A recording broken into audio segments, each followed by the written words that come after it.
Welcome back to our channel. So today in this video we are going to discuss about how to create a resume in Google Docs. So without wasting much of our time, let's get straight into the video. So if you want to create a resume in Google Docs, all you gotta do is simply tap open your Google Docs. So once you open your Google Docs, all you gotta do now is simply tap on the plus icon.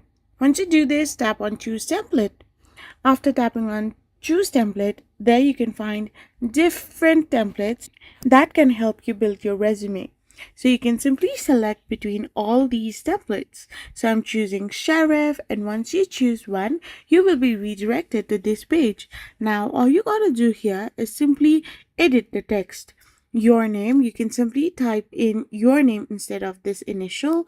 You can simply scroll down and you can simply write your name like Happy, and you can simply delete the others. Now you can simply modify all these texts like company, location, education, and everything, and create a strong resume of your own. So this is how you can simply do it. I hope you found this video helpful. So don't forget to hit that subscribe button and do give us a thumbs up. We will be back again with more informative videos. Thank you for watching.